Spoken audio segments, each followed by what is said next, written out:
அனைவருக்கும் வணக்கம். இன்றைய ஆன்மீக தகவலா நம்ம என்ன பார்க்க போறோம் அப்படின்னு பார்த்தீங்கன்னா, நாளைய தினம் திங்கட்கிழமை செப்டம்பர் 2ஆம் தேதி 2024ஆம் ஆண்டு வரக்கூடிய இந்த சோமவார அமாவாசையை பற்றிய சில ஆன்மீக தகவலை தான் நான் இன்னைக்கு உங்களோட ஷேர் பண்ணிக்க போறேன்.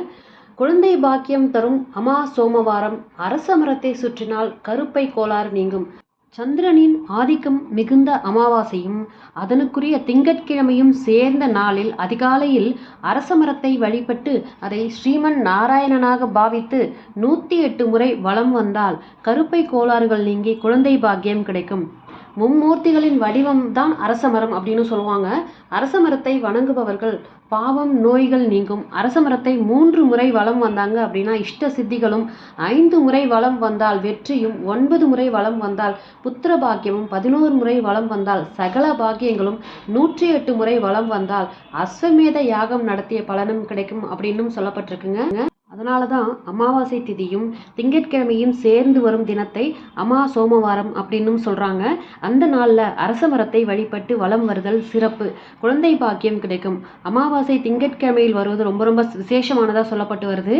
அந்த அன்னைக்கு அரச மரத்தோடு சேர்ந்து இருக்கக்கூடிய விநாயகரையும் நாகரையும் வழிபடுதல் குழந்தை பிறக்கிறதுக்குண்டான எல்லா விதமான அந்த நன்மைகளும் நடக்கக்கூடிய ஒரு அம்சத்தை கொடுக்கக்கூடிய தினம்தான் இந்த திங்கட்கிழமையும் அமாவாசையும் சேர்ந்து வரக்கூடிய நாள் அப்படின்னு சொல்லப்பட்டிருக்கு.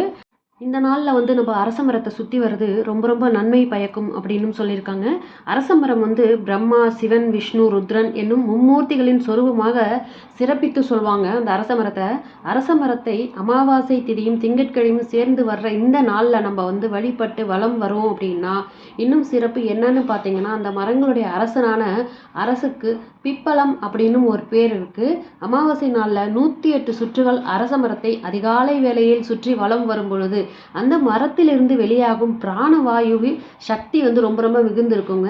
அதனால தான் குழந்தை பாக்கியம் இல்லாதவங்க காலை வேளையில நீராடி விட்டு ஈர உடையுடன் அரச மரத்தை வலம் வந்தால் கர்ப்ப கோளாறுகள் நீங்கி குழந்தை பாக்கியம் ஏற்பட வாய்ப்பு இருக்கு. அதே போல ஆண்களும் வலம் வந்தால் அவர்களுக்கு சுக்ல விருத்தி அதிகமாகி குழந்தை பேருக்கு வழிவகுக்கும் அப்படின்னு சொல்லியிருக்காங்க. சந்திரனின் ஆதிக்கம் மிகுந்த அமாவாசையும் அவனுக்குரிய திங்கட்கிழமையும் சேர்ந்து வர்ற நாளில் அதிகாலையில் அரச மரத்தை நம்ம 108 முறை வலம் வரணும்.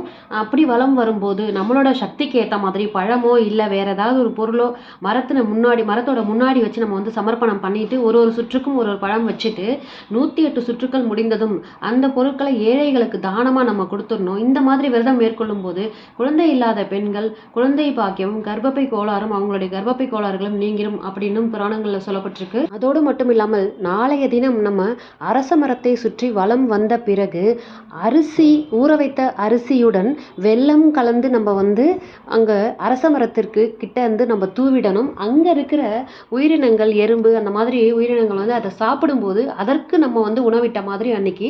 ஸோ இதுவும் தானம் தான். இதை செய்யறது ரொம்ப ரொம்ப சிறப்பு வாய்ந்தது. அதே மாதிரி அன்னைக்கு உங்களால் முடிஞ்சது ஒரு 2 பேருக்காவது ஏதாவது சாப்பிட்றதுக்கு உணவு வாங்கி கொடுங்க. இவ்வளவுதான் இந்த பரிகாரம். குழந்தை இல்லாதவங்களுக்கு மிகச்சிறந்த பரிகாரமாக சொல்லப்பட்டிருக்கு. நம்பிக்கை இருக்கிறவங்க செஞ்சு பார்த்து பலனடைவீங்கன்ற நல்ல தகவலோட இன்றைய ஆன்மீக தகவலை நான் முடிச்சுக்கிறேன். மற்றும் ஒரு ஆன்மீக தகவல் பகுதியில் சந்திக்கிறேன். இந்த பதிவு பிடிச்சிருந்தா இந்த பதிவுக்கு ஒரு லைக் கொடுத்துட்டு, இந்த பதிவு உங்களுக்கு உபயோகமானதா இருக்குன்னு தெரிஞ்சதுன்னா மற்றவங்களுக்கும் ஷேர் பண்ணி பாருங்க. நன்றி, வணக்கம்.